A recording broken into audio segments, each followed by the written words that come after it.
Welcome, people. Welcome.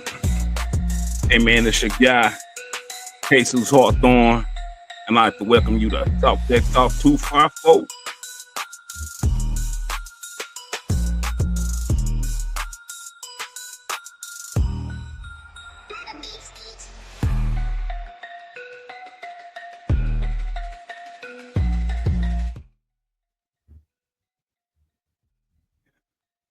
Yes, sir. Yes, sir. How y'all doing? Well, tonight, man, we're going to have a special guest. You already seen the fly. Man, we'll have a gentleman by the name of Karvell Bailey out of Chicago, Illinois. Uh, the guy's a D1 coach, mentor, trainer. The brother done it all. The brother done it all.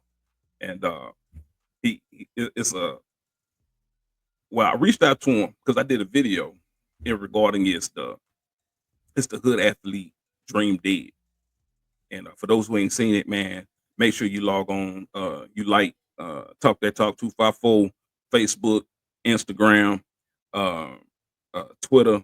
The videos has already been posted. Also on YouTube. Make sure you follow us on YouTube because I need y'all assistance, man. Once y'all follow, and I get like a 1,000 people following on Facebook, on the Facebook page and the YouTube, then I was able to go live. And then once we go live, that's when the show will step up to a whole nother realm because then I can actually bring on people in the panel and we can have a live conversation. Right now, everything's being pre-recorded.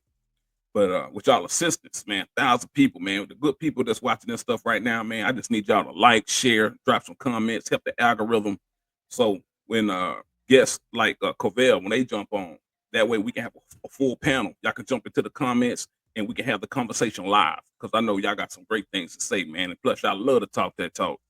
But I brought him on for his expertise, and I think he's a little bit tardy right now, but he's definitely about to jump on soon. And so when I was asked that question, is the hood athlete dead? It was pretty much in regarding of how I was noticing the new trend that everybody is having what we call it's coming from what we call a privileged background. Hold on, matter of fact, I got a Karvell right here right now, man. I'm gonna go ahead and put him on. What's going on, Coach? What's going on? How you doing, man? How you doing today? Man, I'm doing well, brother. Man. I'm doing well. I'm doing well.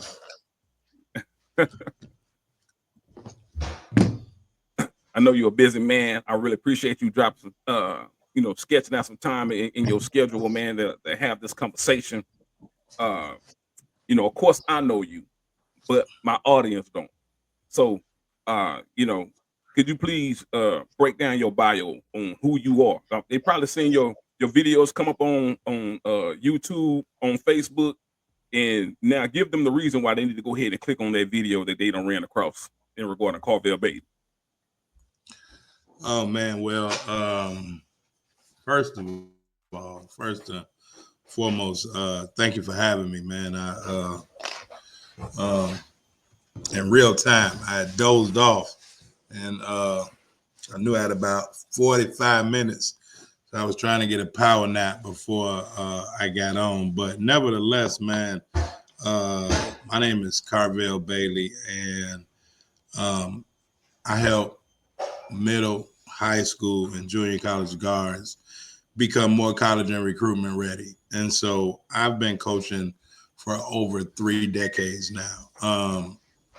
High school, college, former college head coach at 2 different institutions, Truman College in Chicago, Malcolm X in Chicago. At those schools, we hold the all-time winningest record at both institutions. As well as I've been an assistant coach at another institution. I am a proud, first and foremost, and I'm past that, right? But I always like to start off and say I'm a child of God.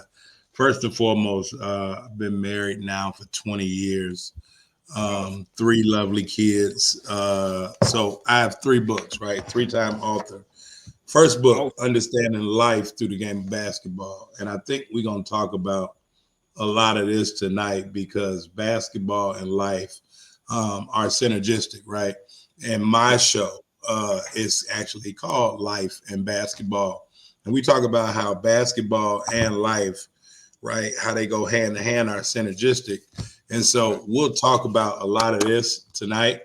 Um, my second book is Creating the Perfect Storm, right? So while this book is great for coaches, right? It's great for coaches, no matter who you coach, right? Be it if you coach adults, if you coach leaders, if you coach basketball players, whatever. This is a great book to leadership and coaching, right?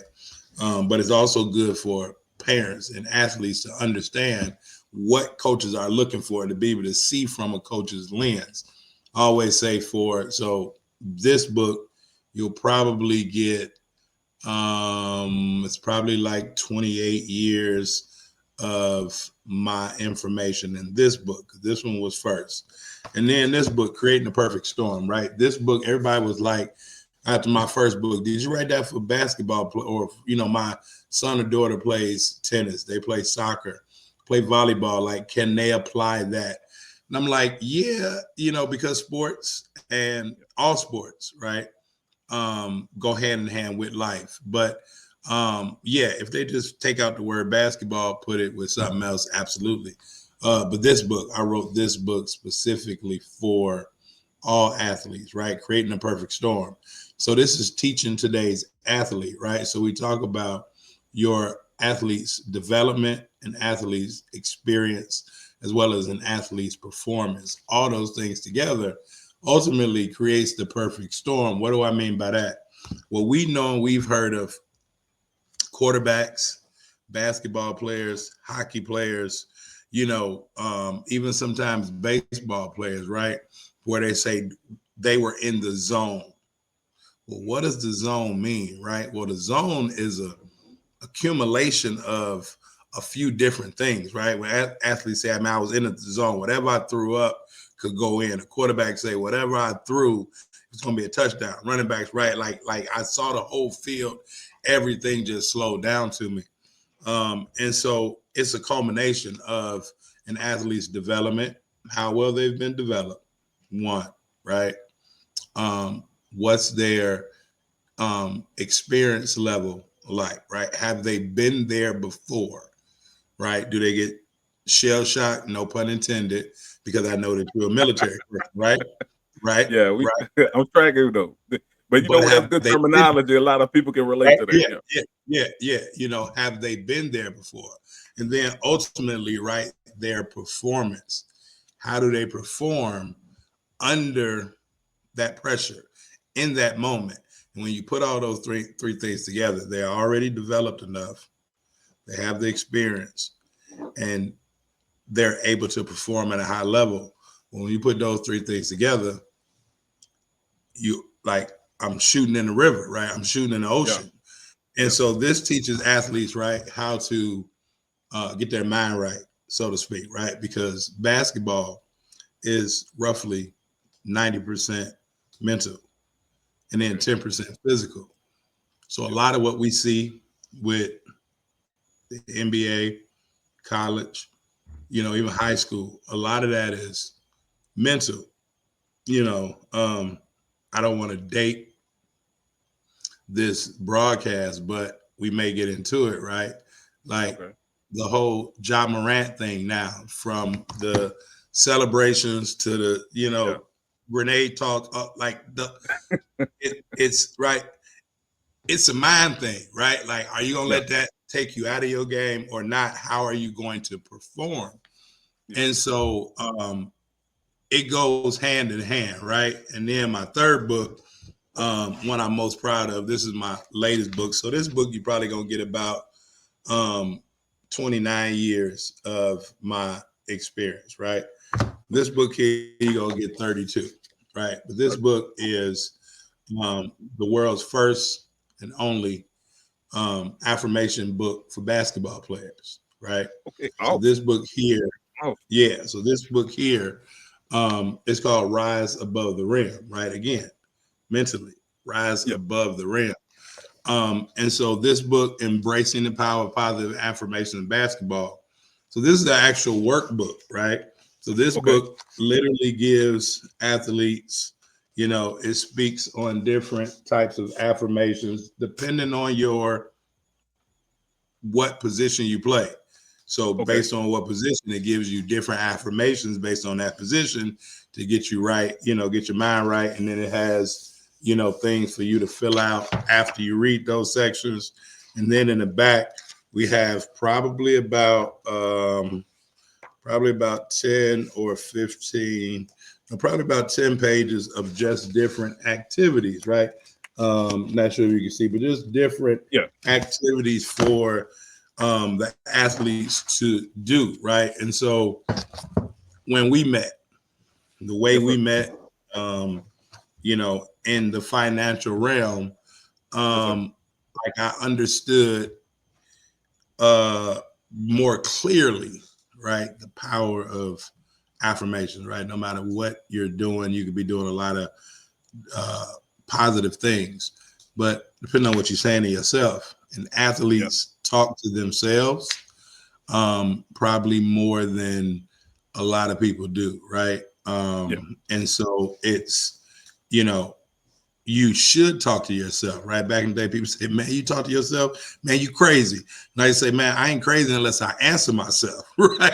Like, I can talk back to myself, but if I'm answering myself, then I'm, that's different. But like, what are we saying to ourselves? Just as an Yeah. individual, as athletes, what are we saying to ourselves? That's why so many high performing athletes, it's proven knowledge that they're speaking positively to themselves all the time, and that's how they're able to perform at that high level. So, again, about me, that's just one phase, but to me, people say, oh man, you got books that's, credibility. Well, if, let's say if you want to hide something from people, put it in a book. Well, if, That's I'm true too. giving you the blueprint Yeah. in these books so that you won't make the same mistakes that I've made. So now what I do is I say, we have our company, Bless the Ball Consulting Group, and we help parents. We help parents help their athletes become more college and recruitment ready, because ultimately it's not just about how an athlete plays, right? It's Okay. a number of things. As a college coach, when I come to look at you, what am I looking at? And so that's a lot about me. I can go on and on and on, but I'm going to, wait on these questions, and we're going to hit Yeah. them out the park, because ultimately my my intention for being here is to Yes, be to sir. help you help your network Yeah. just become a little bit more educated, and to not necessarily to stir the pot, but to help people understand just from a different perspective. And so that's everything about me. I definitely have something for your audience once we get done. But yeah, man, I am here, and I'm here for it, man. So Hey let's man. do it. Hey man, I appreciate that rundown. Hey, for those that's watching, as you see, this man is more than qualified to answer the questions that we have. And we talking about somebody in my world we call boots on ground. This brother is boots on ground, getting it done every day. And not only is he dealing with the athletes, but the key point that I really want y'all to pay attention to is he said, I'm also assisting the parents. Because understand, the parents got more influence over the child than he do, than most coaches do, regardless of how good you think you a coach, regardless of how successful you were as a coach. At the end of the day, that child got to go home with their parent, and whatever that parent is, that was the first voice that they heard. And understand, it's gonna be the last and have the most influence and have the most influence. Mhm. So, so with that being said, I made the video. It's a hood athlete did.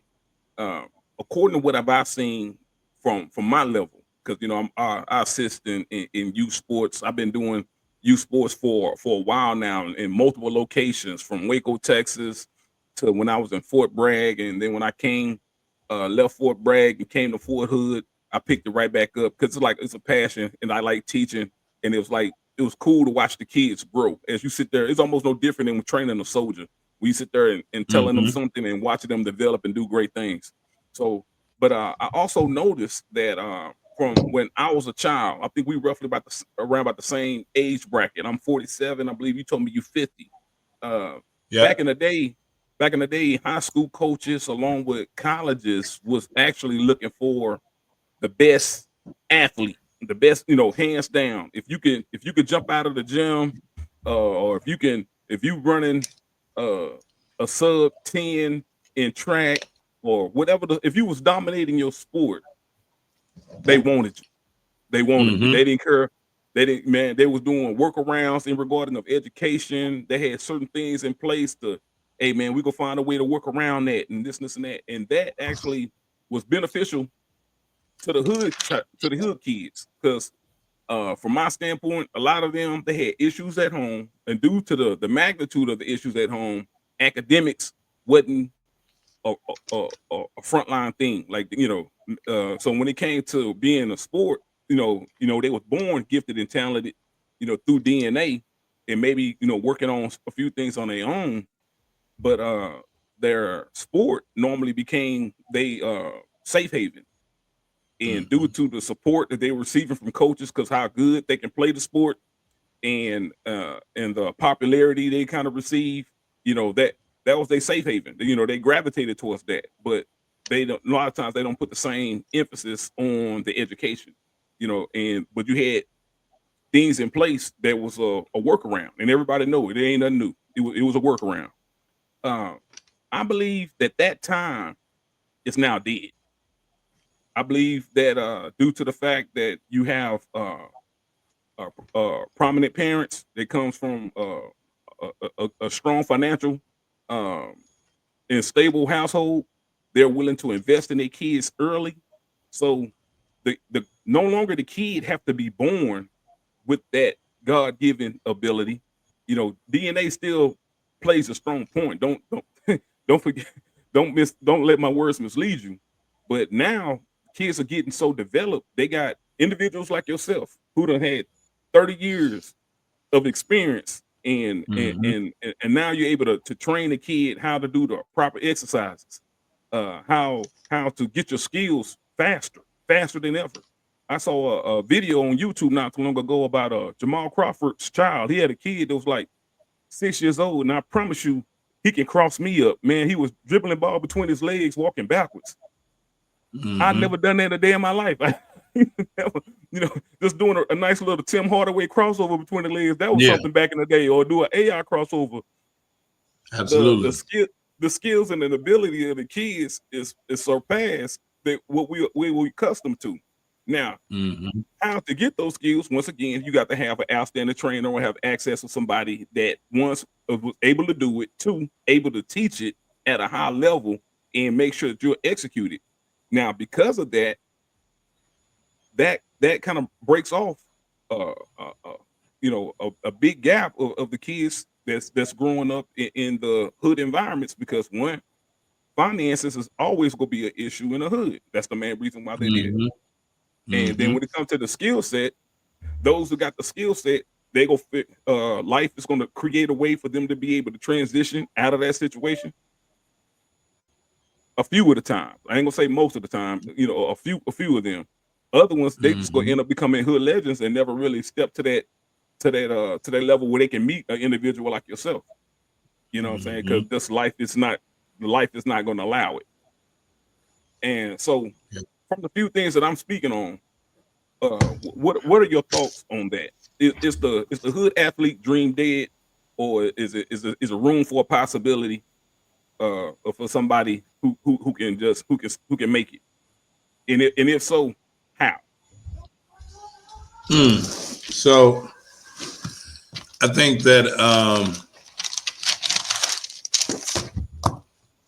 I think that y'all should get a paper and pen so y'all can take notes.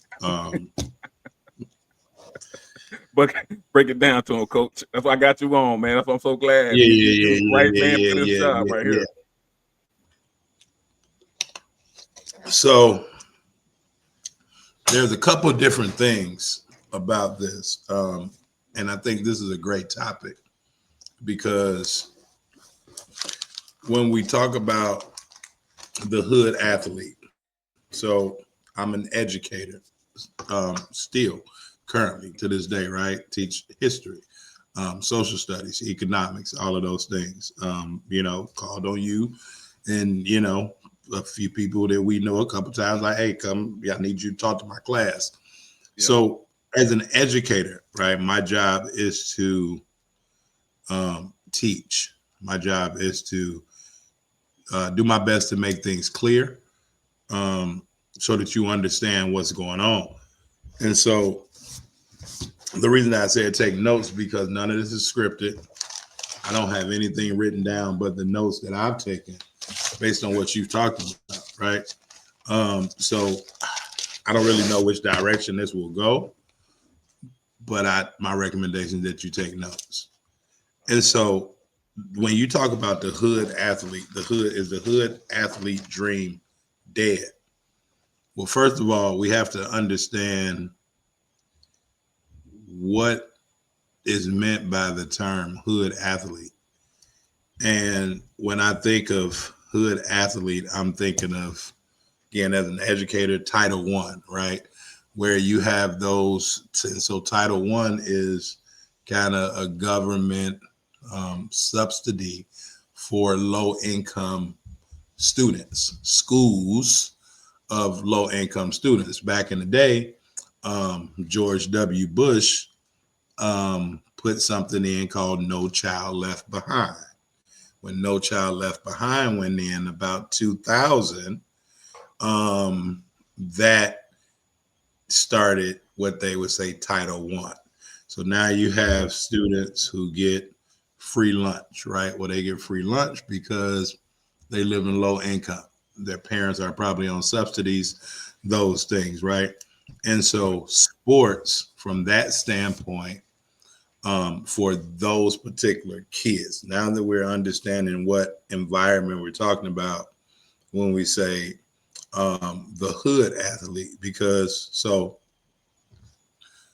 in layman's terms, people say when you took the neighbors out the hood, you lost the neighborhood. Then you just got the hood.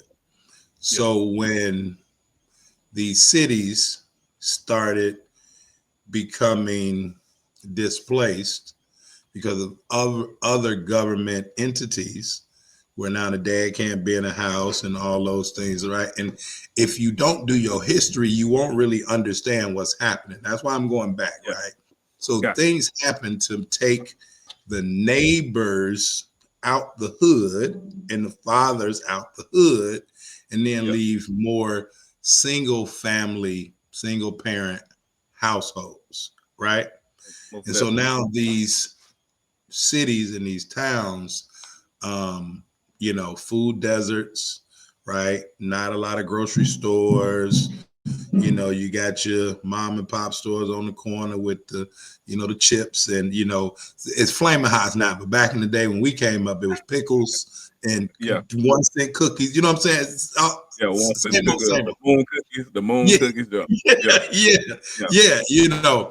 And so sports then became a way to, one, escape the hardships of reality. Yeah. Sports also became a way to entertain, right? As well as it became a way for, and in that entertainment, like entertaining large amount of kids at one time. Playing basketball at the park, playing football at the park, piggy, whatever those things may be, girls with jump rope, all of those things, right? Well, a large amounts of groups can do things very cheap, right? Low cost, cost effective. And then sports also was able to teach in a whole different way. Going back to this book, right? Understanding life through the game of basketball. It was teaching principles, which is what this book does. Teaching principles that you can use in every aspect of your life based on the sport that you played. So even with basketball, I tell people, if you understand the history of basketball, Dr. James Naismith created basketball in the YMCA, Christian institution, to bring people closer to Christ. That was Yeah. one, through interacting, socialization, playing as a group, right? Fellowshipping is what they would call it. And it was cost effective. It was low cost. Peach ball, right? Basket, peach basket, little ball. And guess what? The ball didn't bounce. So Mm. what I say, the worst thing that happened to a basketball was they put air in it, right? Because now that thing bounce and they keep Yeah. coming back up to you. Now you start thinking about yourself, selfish. Mm. Before, had to pass that thing, had to share it, right? It wasn't Yeah. no what you saying, right? The Yeah. 6-year-old getting crossed because that thing didn't bounce. You Yeah. understand what I'm Yeah. saying? Uh-huh. So it taught you how to be a servant, how to Yeah. serve, how to help Sir. others, Yeah. right? How to play together, I'll be right? a team player. Yeah. Exactly. All of those things. And so you had those parks, there was those safe havens, those Gotcha. school playgrounds, there were those safe havens where Okay. it wasn't no, even if at night people would drink and all that, like clean that up in the morning. Yeah. If the parks would be, had to be cleaned up so the kids can come out there and play. And then later on, now you got the debris all over the court. Well, still, this was the safe haven, but before the shooting the parks up and all those things, it Mm-hmm. was a safe haven. To your point, right? So people knew that I can go play this sport and it'll just bring me some peace. Yeah. So my reason, again, when we met from a financial standpoint, a game like basketball was the dream. The Mm-hmm. dream was this ball can allow me to see something different. Me, Yeah. Yeah. allow me to see something different. Yeah. And then as the game progressed, it went to this thing can allow for me to be able to see something different, but to the point to where I can also afford my family to see something different and be put in a different situation, i.e., I can get my mom out the hood because of this game now, right? Absolutely. Absolutely. Well, when I think when the masses started realizing what was happening, um, it was okay. How can we get paid off this? And so, um, let me just say this: now in the world of NIL, Mm-hmm. um, and I started a Division 3 school, and I went to a Division 1, and I've literally been walking through campus with some of my teammates. And now, when I went from D3 to D1, I was a walk on. I was a preferred walk on. Now, let me explain that. Walk on is just when you try out and you make the team. Schools have to have tryouts, high school, college, legally. They have to have tryouts legally. Okay. So, a walk on is you come, not on scholarship, you just try out. A preferred walk on is when the coach says, we don't have any money, we've exhausted our financial resources, but we want you to be part of the team. So Mm. now you're a preferred walk on because the coach already prefers you to be on a team. They just don't have money to Fun. pay for your school, right? Does that make sense, right? Yeah, that makes sense. So I didn't necessarily have to go to tryouts, right? We had tryouts, but I already knew I was part of the team because I was working out with the team in August, right? Not October when it was tryouts. So nevertheless, I've walked through the books, through the hallways with teammates of mine who were on scholarship, and we've seen other students wearing their jerseys, and we was searching for money to Mm. go eat, Yeah. right? So Yeah. literally, I've seen my teammates like, this person got my jersey on, but I'm trying to get $2 to go get me a hot dog. Yeah. because the calf closed, and not my meal plan don't because the calf closed. So how am I eat if I don't have no money? And back in the day, scholarship players couldn't work because that was illegal. So Oh, wow. one of the biggest gangsters out here was the NCAA because they say that it's an amateur sport, Yeah. but they selling tickets, they selling parking, they selling Yeah. concessions, they selling memorabilia, they doing all that with your name, image, and likeness on it, but you can't get a dime. That's why Ed O'Bannon started this whole thing by the Yeah. lawsuit, Yeah. right? NBA Live, like or NCAA Live, like I Yeah. think it was NCAA. Yeah. yeah, right? Like 95, I think it was. NCAA Live 95, and they used his face, him and his brother. He like, wait a minute, same way, right? He like, wait, Yeah. we can't They were. even eat. Yeah. Hey, for those that don't know, he talking about the twins that came out of UCLA. Yeah. And so he dropping some history on y'all, man. So look that up So on Google. so now it went from I can get out, I can put myself in a different situation, go somewhere, leave my neighborhood and go to school, get a good education. Yeah. Then it went to, oh, I can go get a good education and potentially move my family into this new area too. Mhm. Then it went to my kid is the my kid is the safe haven for the family. My kid is the golden ticket for the family. It went from a kid's dream to a Yeah. parent's dream, Yeah. right? And so Absolutely, man.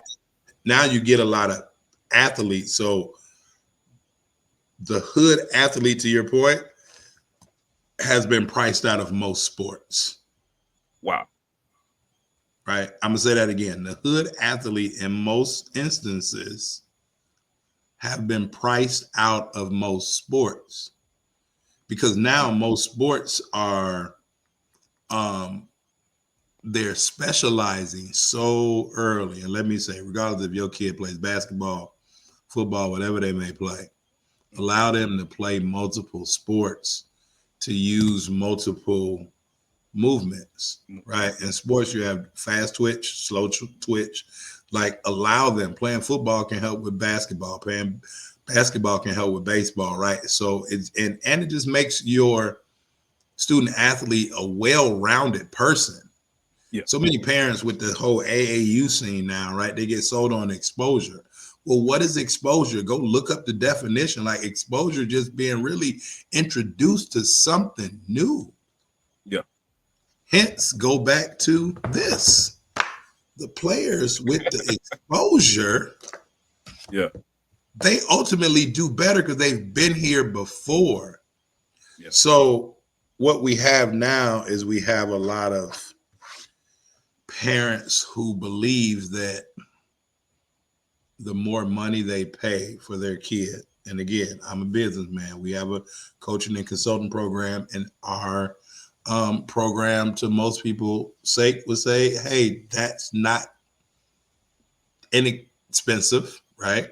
It's definitely not, right? There is an investment to work with us, but I tell people this: if working with us for 12 weeks to even 12 months, if that amount of money, if that small investment, we talk about ROI, Return on investment. that Yep. return on investment, if that 1 to 10,000, whatever it may be, if that can save you 40 to 140,000, is it worth it? Right? Yeah. So when we met in the financial education sector, my mission was to incorporate that information into what we were already doing, because now that most parents want their kids to be the savior for the family financially, why? Because again, going back to Title One, now these families are still right, maybe low income, maybe struggling, may not be where they want.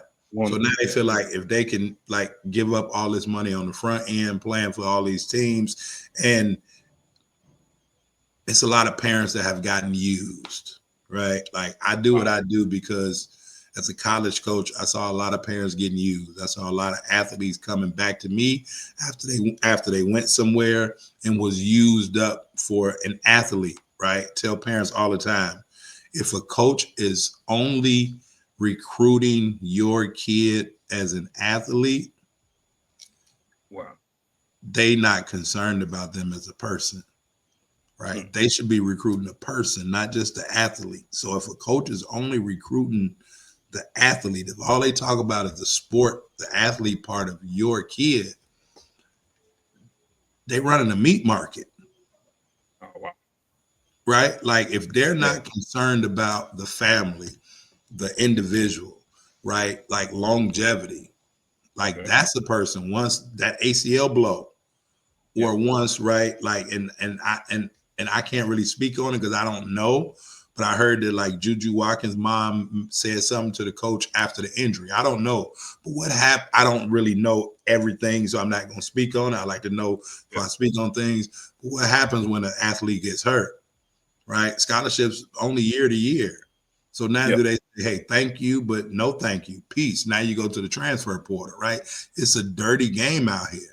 And I'm almost like the spook that sat by the door because I've been in that first seat and I know what we're looking for. I can let parents know what's fugazi, like what's fake and what's not. And a lot of times parents don't want to hear it. They don't want to hear the truth because they've been sold the lie for so long. And so now parents are breaking themselves financially, right? To achieve this goal or this dream. And they're looking to get their third, fourth, fifth grader. You know, they're thinking, hey, this kid, you know, is going to afford me a better opportunity. And it may, but a lot of those parents take the fun out of the game for the athlete. And now the athlete gets burnt out. So now they're Wow. not performing as well because mentally they burnt out because there's so much pressure on them. You got them working out Yeah. 5, 7 days a week, right?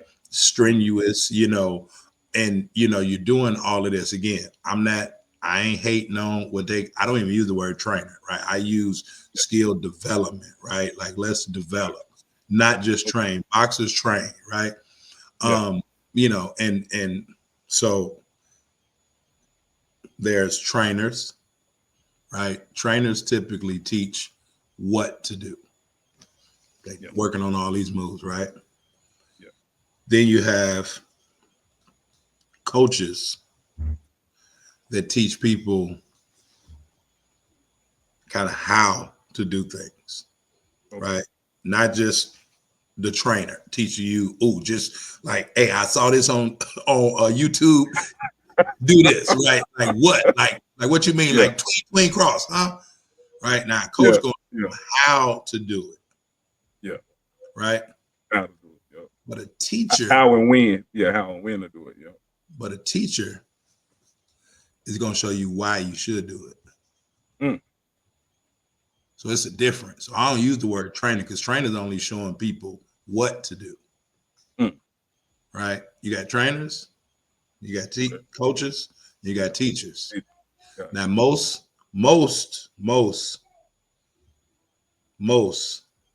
teachers can coach, okay. but not all coaches can teach, Teach. Got right? you. You got. Yeah. So coach will show you how to do it, but the teacher, you kind of really takes it to that next level. Not and Psychological. Yeah. not now. I'm gonna jump in your world, right? Prior to you retiring, you were Mm. like in charge, right? So it's a Yeah. difference, Most definitely. right? So your Yeah. mindset, you understood why this person is telling the person in basic training what Yeah. to do. You know what I'm saying? Do Yeah. these push-ups. You know what I'm saying? Yeah. Just Yeah. Yeah. right.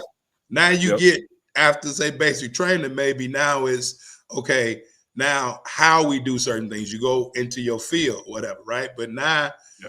until you get on them battlefields like yourself, you understand why we had to do Wow. all of Yeah. that. You understand what I'm saying? Well, all that. So, but unless Most you've definitely. been there, you can't.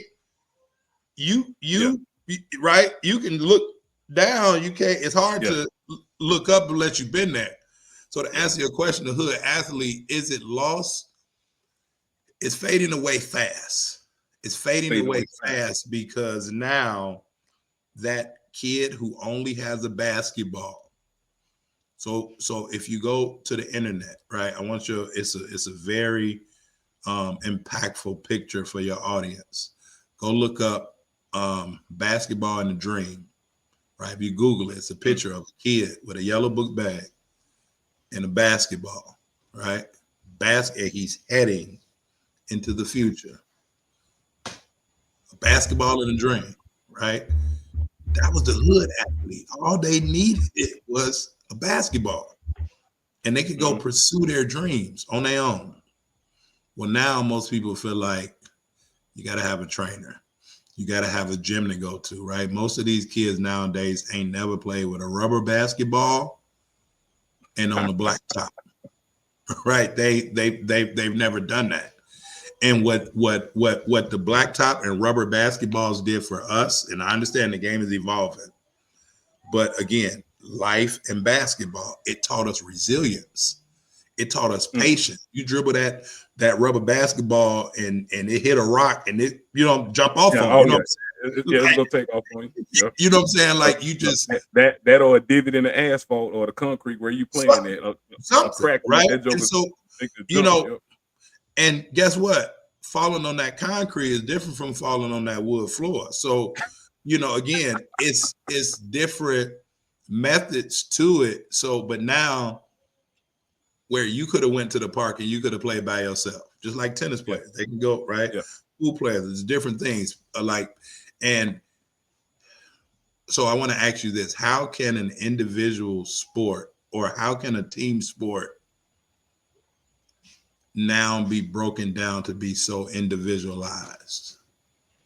Well, one thing I'm like the main thing, that's what I'm noticing.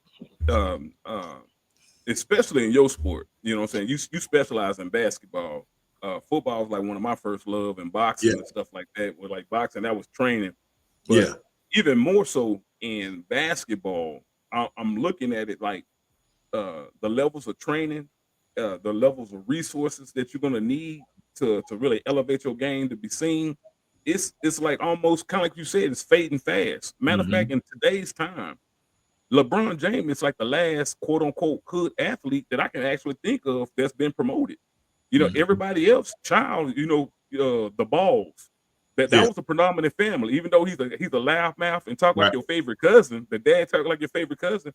But the truth of it is, him and his family was way financial stable and really didn't need an NBA check. He just decided, like, you know what? I'm gonna have these kids and I'm gonna groom them to be this certain way, and I got a plan, and it's gonna take our family to another level. We already on a good level, but we're gonna go on another level. In today's time, can you think of a recent person that both quote unquote came out of the hood that kind of fit that? Because right now it all looked like it was all about who you know and where you came from. Everybody say that they got it from the mud, right? I personally believe that, and there are a lot of people who's come from inner cities, who's had to make it out. Still to this day, we may not hear about it a lot because of the trajectory of basketball now. If athletes are getting paid or we see them on TV, it looks like they may be and may have more than what they do, because some of these schools, even in the parameters of what's legal, but now that on scholarship, depending on what school, we got different gear. We got, a team barber, or, you know what I'm saying? So I may be able to keep myself up better now that I'm here than when I was. So it may look like that you don't come from that. But again, mentally, right? Yeah. You can take a person out the hood. You can't take the hood. Right? So it shows a lot of times, and a lot of times it shows negatively. You'd be like, oh, Yep. There it go. There you go. But like being here from Chicago, like I would immediately say Derrick Rose. Like, and Okay. so I I'll have to do this for context. So Derrick Rose won 2 city championships in grammar school. Um, he won 3 in high school, right? I believe he won 3 city championships in high school and 1 or 2 state championships.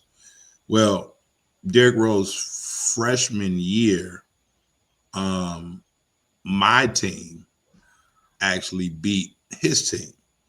Okay. So we played in a Christmas tournament, and so he was a freshman playing on the sophomore team or the JV team, what most people call it, and he was playing my team. We played at McCormick Place Convention Center, big thing. I understood who this kid was. Some of my players did, but they didn't understand the magnitude. Um, this dude, man, he kept catching lobs like behind our defense, dunking. And I'm hollering out to my team like, if they gonna win tonight, he gonna have to beat us by himself because ain't nobody gonna do it. He ain't gonna get no help. I think we wound up beating them by like 7. And so the night of the NBA draft, I text all my players from that team. I said, and this is another thing, right? Relationships matter. Relationships matter, right? And so I text my players from that team, and this was maybe 7, 8 years after that. And I said, man, listen, y'all will always be to tell y'all kids that y'all beat the #1 draft pick. You know what I'm saying? Like and I called him not a draft, he got drafted. So y'all will always be to tell y'all kids that y'all beat the #1 draft pick. So but Derrick Rose like had it, like he was one of those kids that, his ball and a dream. And he was able to, put his family in a much better position, much better situation.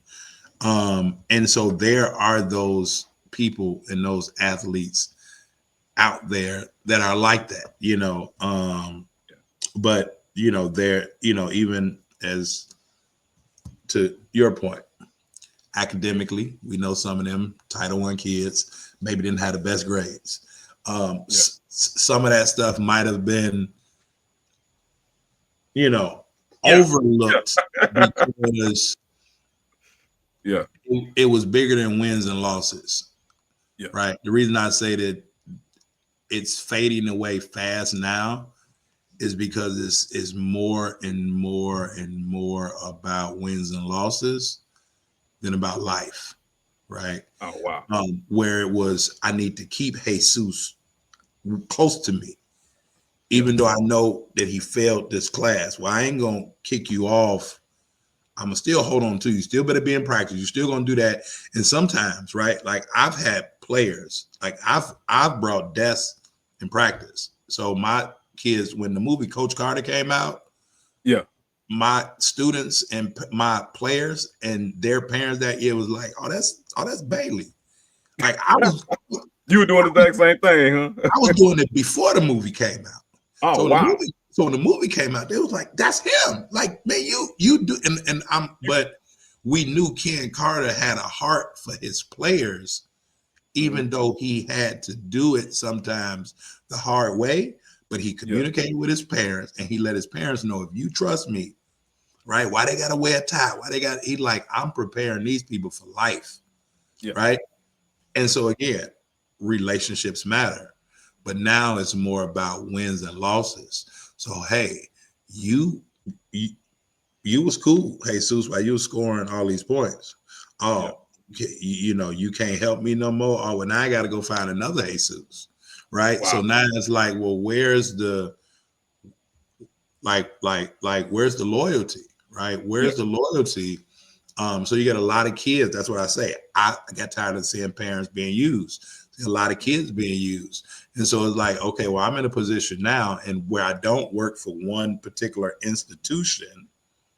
So I'm not tied to an institution to where I can't necessarily help somebody else without, they say, tampering or whatever, right? Well, That's one reason why my wife was like, look, you need to start your own because you're helping athletes on your team and some of their friends and other people that want your help.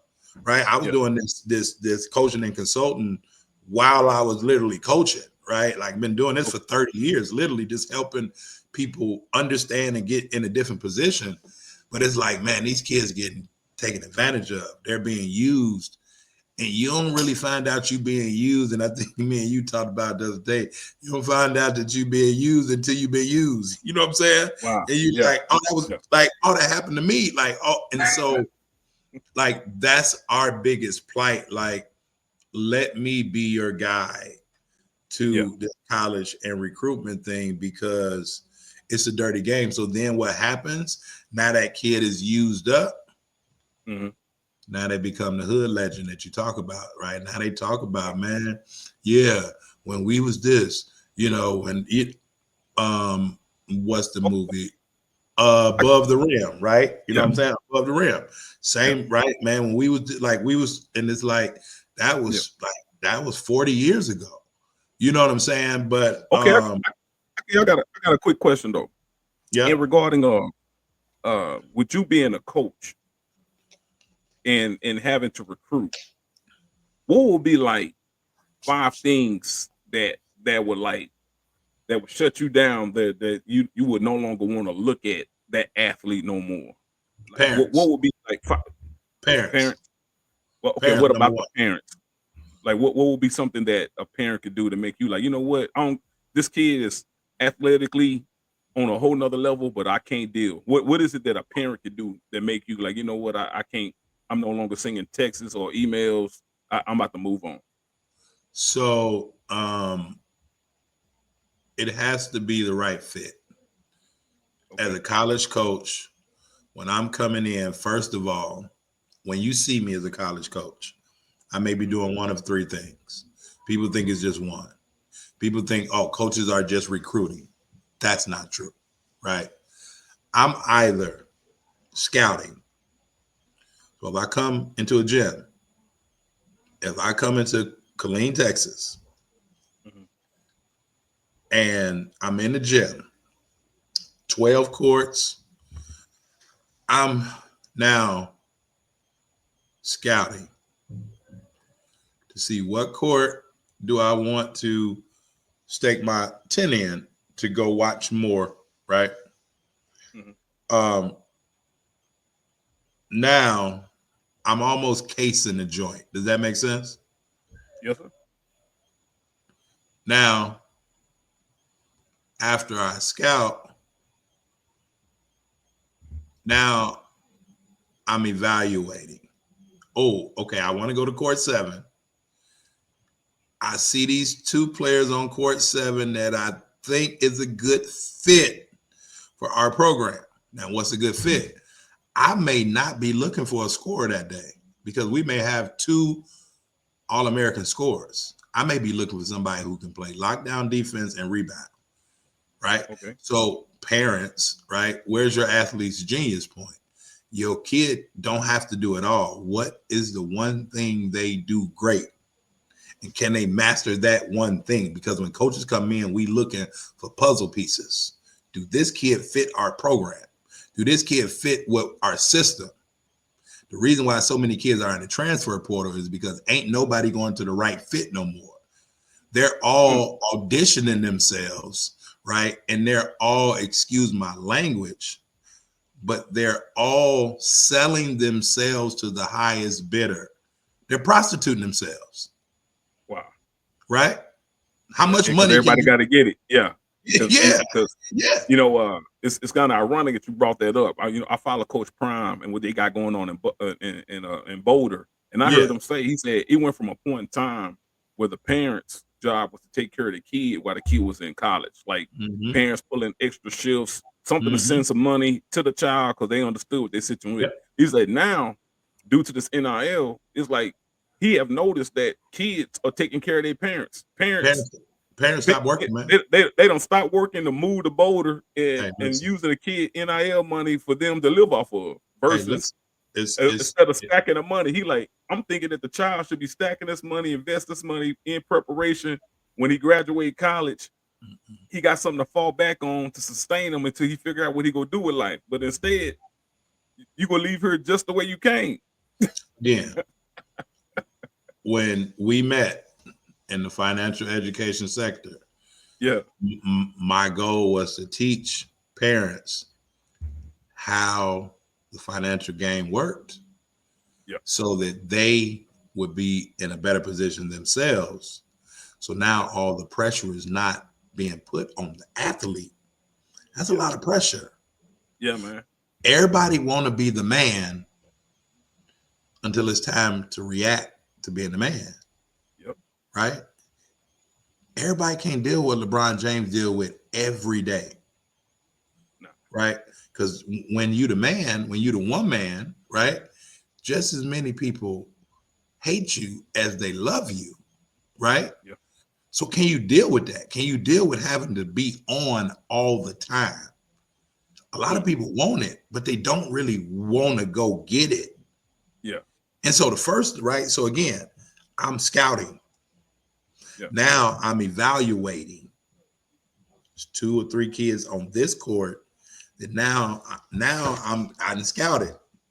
Now I'm gonna pull my paper and pen out. Now I'm gonna start evaluating. This kid can go right, kid can do this, can't do that, right? Now after I evaluate it, now I'm gonna start recruiting. And recruiting is just really relationship. Recruiting / relationship. Can I start building a relationship with you? Most parents believe they go to an event, a coach is gonna come and say, hey, Jesus Hawthorne, how you doing? I'm Coach Karvell Bailey, man. I like your game out there, man. I want to offer you a scholarship. Does that happen? Yes. And most times, no. What happens is, hey, Jesus Hawthorne, how you doing? I'm Coach Karvell Bailey, man. I like what you're doing. Here go my card, man. I like to, can I call you? I like to get to know you a little better, stay in contact. Because you can't cost me my job. You understand? So I got to date you for a little while, right? Right? Like I gotta date you, but it's a process, right? I go from scouting 300 kids to now I'm evaluating 5. Okay. And I'm recruiting 1. Oh wow. Right. Okay, so what are the things? Because I hate to seem like the fast forward this thing, but we almost working on an hour. But yeah. So No. So parents, right? Parents is okay. 1. Okay. 2. It definitely goes down to character / integrity, right? Okay. Ultimately it's student athlete, so you have to have grades, right? Like I can't do nothing if you don't have grades, especially to get you in. Now we can study table, we can get you tutors, we can do all those things, but you have to be willing to be a student, because this is college. So even if you're only here for 1 semester, right? You still got to get some grades to be eligible for a semester. The kids that we saw play in the NCAA tournament, some of them probably ain't went to class since January. Wow. But they had to pass classes up until the semester to be eligible for the second half of the year. Right? Like I know people literally, when they knew I'm going to the league after the season, they never went back to class. Right? Yeah, I know you ain't lying. I know you ain't lying. Yeah, you just tell it, just call it what it is. Like, I mean, why I'm because ultimately you're going to school for a career, right? You would think most people.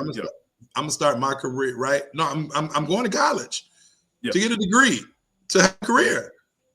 Yeah. Well, in basketball, some basketball players, I'm going to college to get prepared to go make money to play basketball. So when that opportunity comes, I'm out, right? So, you got parents, you have character, you have academics. Now let's talk about development, right? Ultimately, a kid have to be able to play in order for a coach to want you. Now, my job, I have to be able to help you get better. That's what my job is. And so the 5th thing, you got to be coachable. Okay. right? Like, are you coachable? And coachable, like what type of, coachable and character kind of goes hand in hand, right? Like, can I tell you something? And as a coach, I'm watching now that I'm evaluating Mm. and recruiting, but more so evaluating.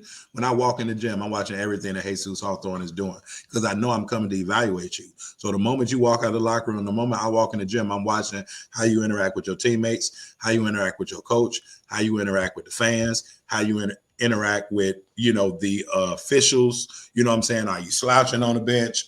Are you like I'm watching everything because again, I'm dating you. I need to Yeah. know, you look good in the club. What's gonna happen the next morning when, like, you know what I'm saying? You know what I'm saying? Wait, hold on. Who is this person? Right? Yeah. It's literally the same thing, man. You think you got this one player, then all of a sudden you Yeah. get him on campus, he becomes something way different. You be like, hold up, dog, you didn't act like this, you didn't show none of this Listen, when listen, when I listen, yeah listen, when I was recruiting listen. you. Yeah. And I don't want to misspeak because it's like a whole lot more came out about it later, right? But people said the same thing about Hernandez with the Patriots. Like, Oh how? wow. But they knew what was going on, right? Again, Yeah. but so like they understand what's happening. Is how can they help in the situation? And so I would say those five things, right? Like those five things, and that goes all the time. So you always have to be on with those five things. And so, again, to answer your question, from a parent, am I going to deal with the parent complaining to the referees in the stands, right? Is the parent going to embarrass the child? Now the child can't perform a lot. Again, they mentally, in their head. Does the parent, talk about the coach to other people, right? Like, do I want to deal with the parent more than the kid? You know, um, that's Hate to cut you off, but in regard, I got a quick question that's right yeah, in go ahead. line with that. So, if you were recruiting a kid and you hear the parent talking crazy about the high school coach that the kid is currently playing for, is that a red flag for you? Is that do that Major, bring off major, major? So they major, like, man. because So if a parent coming to you talking about, man, this coach can't coach, they should have this, and that, and my son should be here and there, and he could have had more points, could have had more rebounds if he'd have did what I was talking about. That's an issue for you. now we know that there are some bad coaches, there are some bad people, but that's a red flag. Here's why this is a red flag. If all that they're attributing their athletes' shortcomings and challenges to the coach, the Mm, coach ain't shot a ball, the coach ain't played defense, right? yeah. It can be the coach can contribute. Coaches can contribute. But if a Okay. parent is only talking about what this coach didn't do, this coach didn't do, this coach didn't do, because ultimately I want to know, okay, well, if we're reflecting, what accountability can you all take? You know what I'm saying? Like at some point we can all see what we can do better. So if you haven't mentioned anything that you or your athlete could have done better, that's a red flag because now when it doesn't go right the next time, guess who y'all gonna blame now? It's gonna be Me. you. So I Hey, don't think that the hood athlete is dead, and I know that time is of the essence and want to be mindful of everybody's time. But if we can talk solutions, okay. because I don't just want to be the bearer of bad news and this happens, this happens, this happens. Well, Yeah. how do we get back to, okay, what if I don't have a lot of money to pay for trainers, right? What if I don't what if I only have parks in my neighborhood? What if we live in a small town and coaches don't come out, right? What can I do to put my athlete in a better position? So I do want to talk about that before we get going, but I want to answer any more questions you got for sure. Nah, actually, that's Ron. That's right on time. That's right on time. Like now, since we done talked about the potential problems, the things that's red flags, the things that could create an issue uh Yes. for the hood athlete. Now you go ahead. You about to dive into the solution. What Yeah, would yeah. be the solutions? So I had the great pleasure about 7 years ago of interviewing Jason Tatum's mom, right? This was at an event in Chicago, a junior NBA event. And I asked her, I said, her name is Brandy. I said, Brandy, can I ask you a couple questions real quick? And at that point, like she had his son Deuce, real small. This was, I think, his rookie year. And I said, what would you tell AAU parents? Because it's a lot of, and this is when the tide started changing. Hmm. And she said this. She said, take control of your athlete's future, right? Number one, and first and foremost, parents, you have to take control of your athlete's future. You can't put your athlete's future in a coach's hand because you don't know necessarily what the coach's intentions are. So the first thing is, parents, you have to take control of your athlete's future. And by taking control, you all have to sit down and come up with a plan. What's the goal? And when you understand where you're headed based on the goal, you will then understand what won't get you there. Mm. When you understand where you're going, you'll understand what won't get you there. Yeah. So you have to come up with a plan first. What are we looking to do? Are we looking to get a free education? Right? Are we looking to attempt to go all the way to the NBA? Are we looking to just build some life skills that are transferable to be successful throughout life? Because only 0.9% of high school athletes play Division I basketball, and only 5.8% of high school athletes play college basketball totally. 6.5% of women, females, play college basketball, and 1.2 play Division I. So it's very small. So what's the plan? What's the ultimate goal that you're looking to achieve with this game? Once you have that, everything else has to align with the plan. So when you're going to look for a trainer, you're in charge. You can't let the trainer say, this is what we're working on. Is it their job to be able to identify areas of growth, areas that needs improvement? Yes. But unless they do an evaluation, you and your athlete know what's best. I tell all my athletes, when you get with your trainer, first thing you need to do is say, hey, this is where I'm not as effective and efficient as I would like to be. This is what I want to improve. When I work with all my athletes, first thing I say, give me 3 areas that you want to improve. Because now I know what you want to work on. That may be totally different from what I see that you need to work on. So we got to incorporate both of those things in, because if you're only doing what I want and not what you think you need to improve on, you ain't gonna just want to do everything that I want to do, right? So now it's not Yeah. fun, right? Yeah.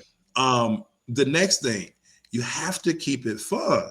So many athletes burn out, so you have to keep it fun, right? I'm not saying don't go travel around the world, but listen, I'm from Chicago, Yeah. and we had the pleasure of having a kid from North Carolina come to Chicago, and he took on Chicago's mentality. And here's what Mm. Michael Jordan used to say: they got to come through Chicago.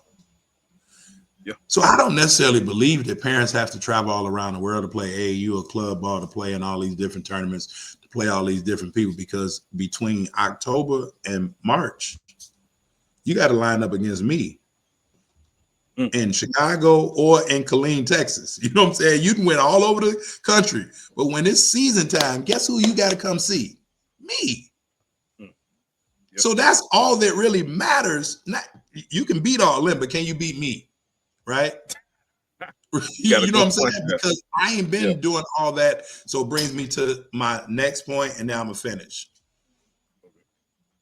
The ratio should be 80-20, 75-25 at best. Here's what I mean.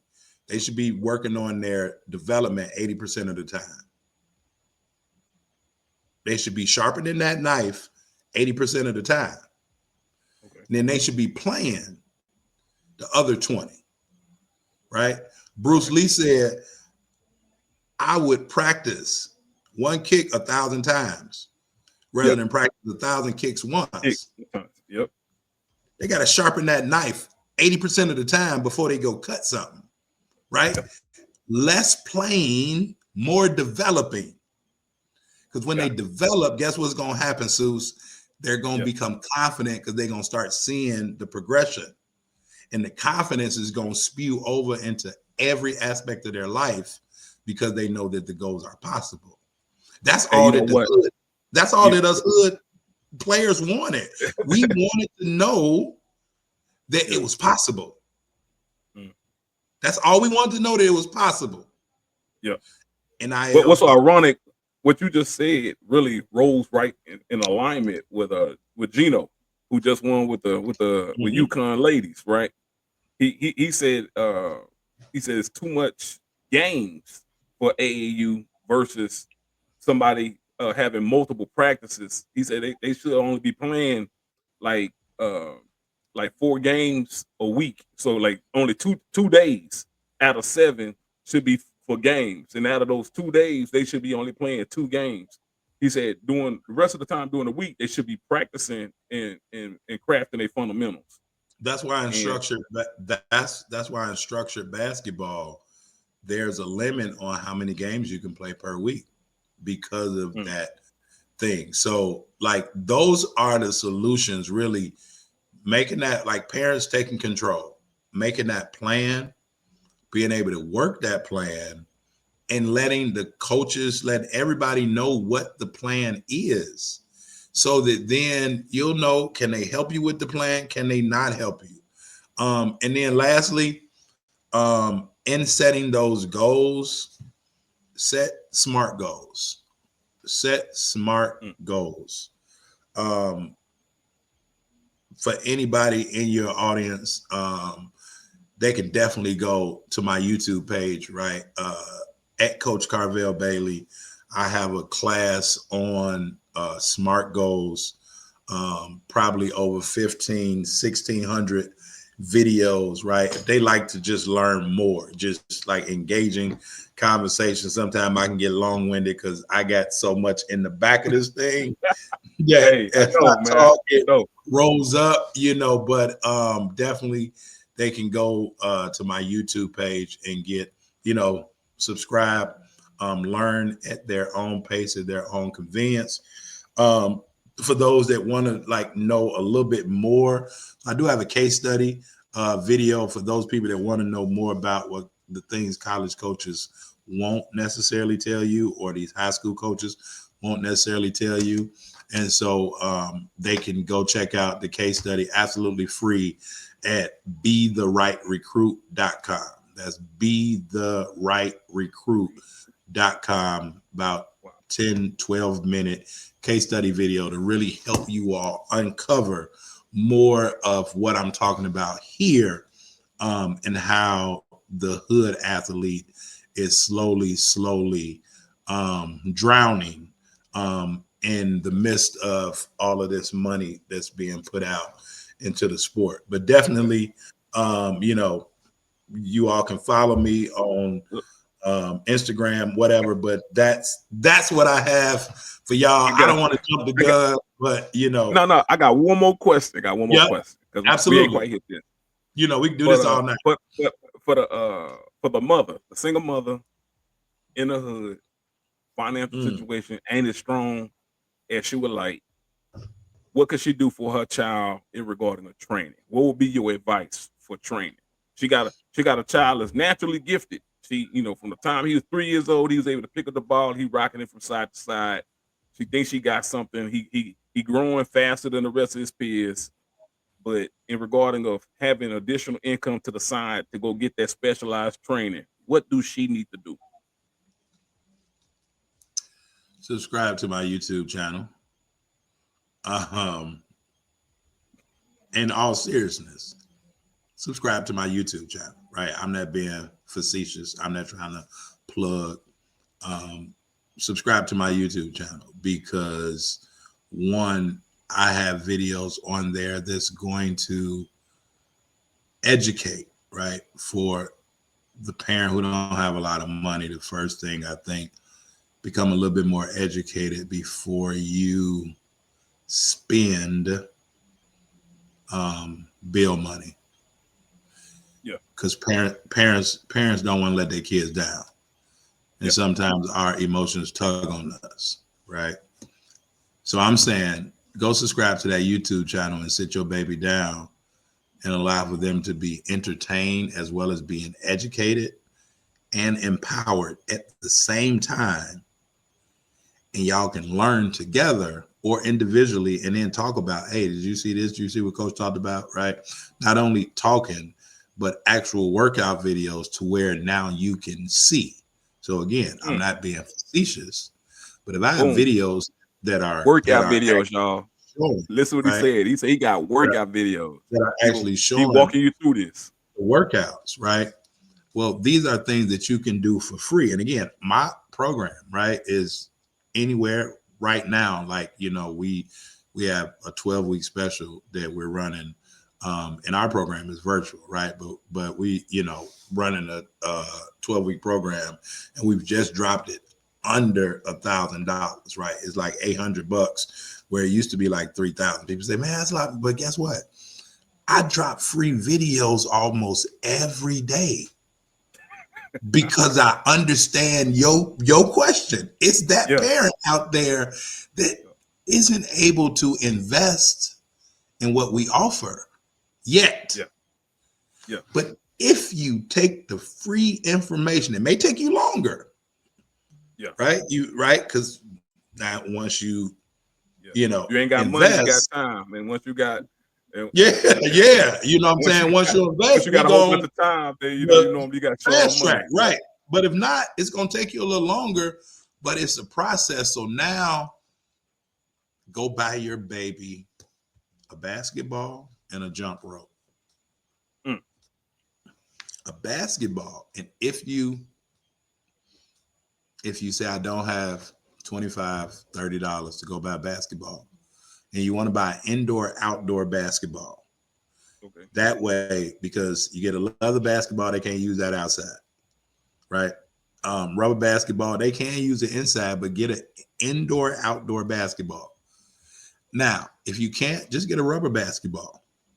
Yeah. If you can't go to a sports store, go to a thrift shop.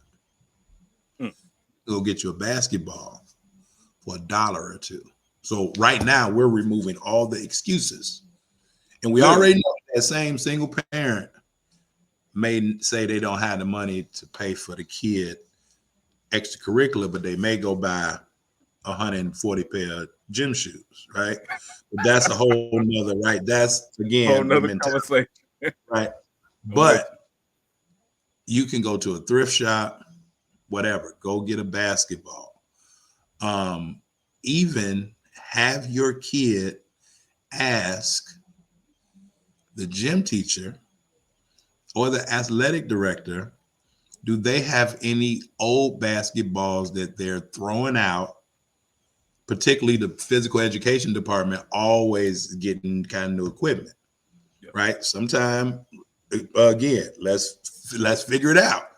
Yeah. Right? Go to the school, ask them if they have any that they throwing out, any that they don't need, right?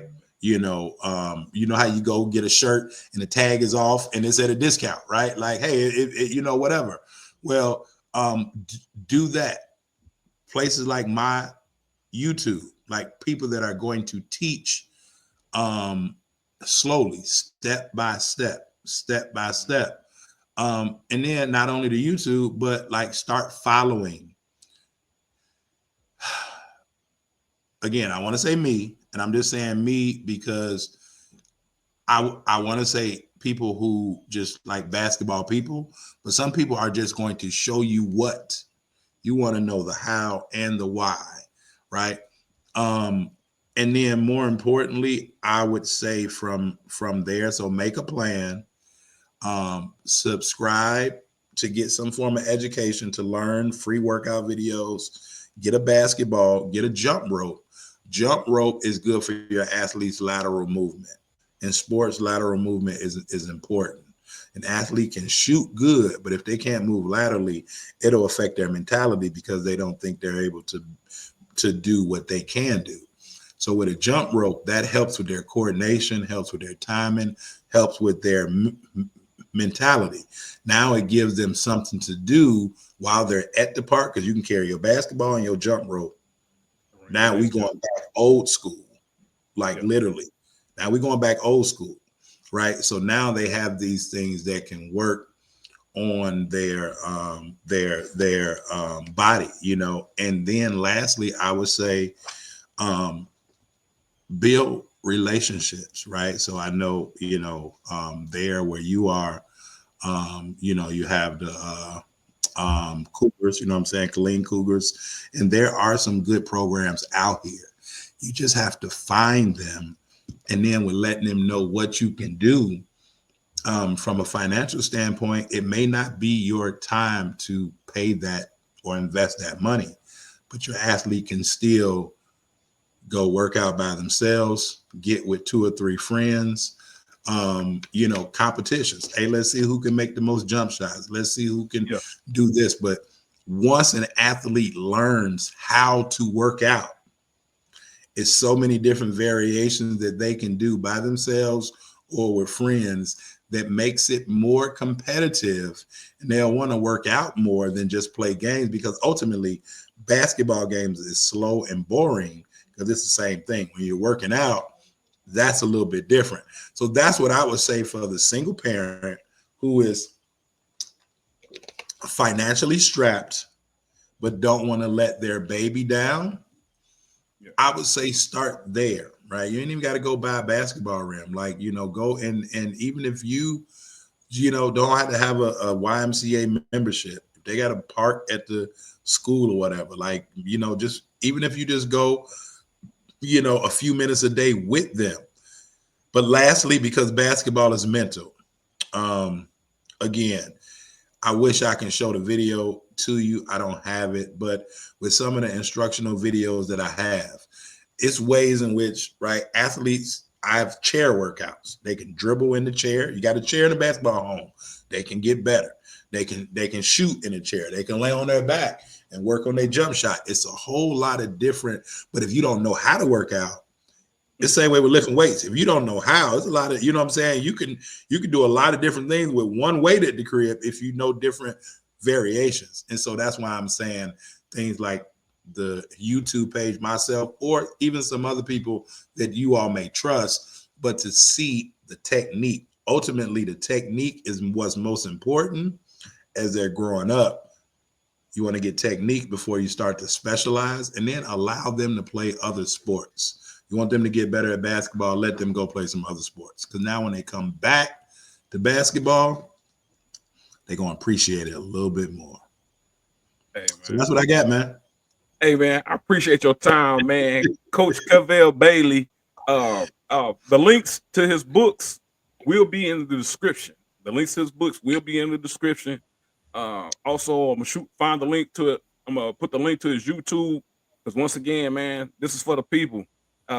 Man, you see, he got a plethora of knowledge. he got so much knowledge. Like we could have talked about this forever and in a day.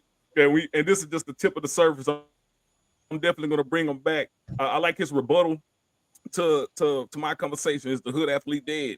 He said, "Nah, it ain't dead. It's dying quickly. It's struggling. It's drowning. It's flapping in the water right now. It's a little bit questionable right now, but they ain't 100% dead. But there's things they can do that can make somebody, regardless of the situation, you still got an opportunity. You still got a chance, but you just got to put in a little sweat equity into it. I love the fact he gave some additional information for the single parents, so your situation ain't hopeless. Nor do you got to do anything dire or out of character that you make you believe that this is what I got to do to get my child to the next level.